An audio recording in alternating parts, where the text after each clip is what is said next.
So producer నుండి మీకు ఎంత సపోర్ట్ లభించింది? ప్రొడ్యూసర్ సపోర్ట్ చేయకుంటే సినిమా ఉండేదే కదండి. సో ఈజ్ లైక్ సో అంటే 2.5 crore చిన్న బడ్జెట్ సినిమా నుండి ఒక మోర్ దెన్ 25 crores అయిన సినిమాకి ప్రొడ్యూసర్ పడ్డ కష్టాలు ఆబ్వియస్లీ అంత బడ్జెట్ పెరిగిందంటే ఆబ్వియస్లీ చాలా ఎక్కువ ఉంటుంది. బట్ ఎక్కడ కూడా కాంప్రమైజ్ అవ్వకుండా ఏది కావాలన్నా, ఎందుకంటే ఆల్మోస్ట్ మాకు ఎవ్రీడే స్పెషల్ ఎక్విప్మెంట్లో అవసరం అండి. అంటే like for example the kind of cameras మేము వాడింది కానీ లైక్ ఎలా అంటే లైక్ దీంట్లో క్లైమాక్స్లో we had lots of extreme slow motion shots. So అంటే 2000 frames per second. Normally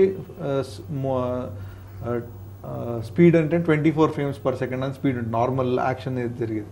slow motion అంటే 48, 96 అలా కొద్దిగా స్లో మోషన్. బట్ 2000 frames అంటే ఇట్స్ ఎక్స్ట్రీమ్ స్లో మోషన్ అండి. అంటే జనరల్లీ మేము షూటింగ్ క్లైమాక్స్లో షూటింగ్స్ ఉన్నాయండి.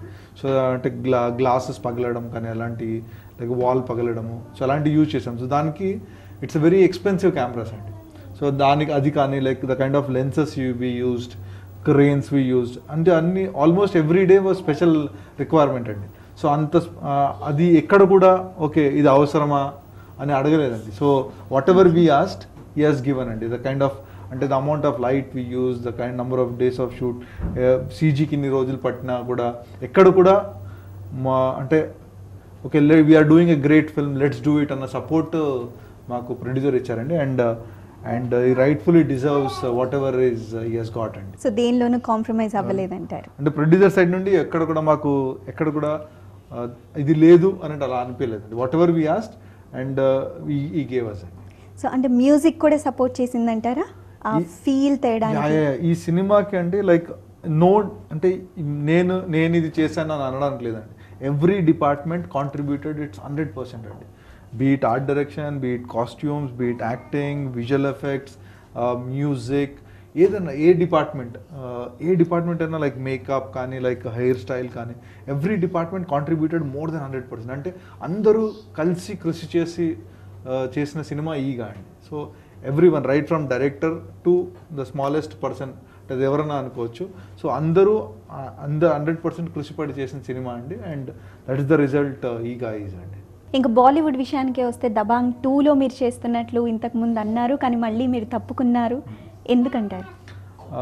అంటే వీ హ్యాడ్ అంటే క్రియేటివ్ డిఫరెన్సెస్ అంటారండి. సో ఐ డోంట్ నో తెలుగులో అది how to put it across. So అంటే వర్క్ స్టార్ట్ చేసిన తర్వాత అంటే అక్కడ వర్కింగ్ స్టైల్కి నా వర్కింగ్ స్టైల్కి కొద్దిగా సింక్ అవ్వలేదు. సో దానికంటే బెటర్ లైక్ ముందే తప్పుకుంటే బెటర్ అని so we both amicably తప్పుకున్నామండి. So అది సో బాలీవుడ్లో ఏదైనా ప్రాజెక్ట్ చేయబోతున్నారా, చేస్తున్నారా?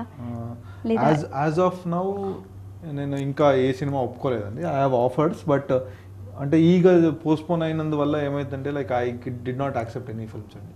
So I have offers and I will definitely start other కొన్ని రోజులలో ఏదో ఒకటి స్టార్ట్ చేస్తాను. రైట్. ఈగా ఎందుకు ఇంత లేట్ అయిందండి? అంటే లైక్ మేము ఎలా అంటే ముందు చెప్పినట్టండి like every scene is a challenging scene in this film అండి. సో దానికంటే మేము ఎక్స్పెక్ట్ చేయలేదు ఇంత టైం పడుతుంది అన్నట్టు అనుకోలేదు మేము. అంటే గ్రాఫిక్స్ కూడా దీంట్లో ఏంటంటే ఇట్స్ నాట్ సింపుల్ గ్రాఫిక్స్ అండి, చాలా కాంప్లికేటెడ్ గ్రాఫిక్స్. సో గ్రాఫిక్స్కి ఇంత టైం పడుతుంది, మళ్ళీ లేకుంటే డిఐకి ఇంత టైం పడుతుంది, లేకుంటే షూటింగ్కి ఇంత టైం పడుతుంది అంటే ఊహించలేదండి. అంటే అద్భుతంగా చేయాలి, బాగా చేయాలి అన్న దట్ వాజ్ ద ఓన్లీ ఆ ఒక్క తపననే ఉందండి. సో దానివల్ల ఏంటంటే మెల్లమెల్లగా డిలే అవుతూ వచ్చిందండి. So it is like the whole idea was so great that it needed so much of time. Right. So చివరిగా చెప్పండి మీ ఫ్యూచర్ ప్రాజెక్ట్స్ ఏంటి? అదే అండి చెప్పాను కదా, ఫ్యూచర్ ప్రాజెక్ట్ ఇంకేం అనుకోలేదు. సో లైక్ ఓకే తెలుగులో కూడా ఇక్కడ so I have been like waiting for Eega to release and now Eega is released. I will relax for some time and then think about it. Right. Thank you Senthil garu and all the best for your future projects.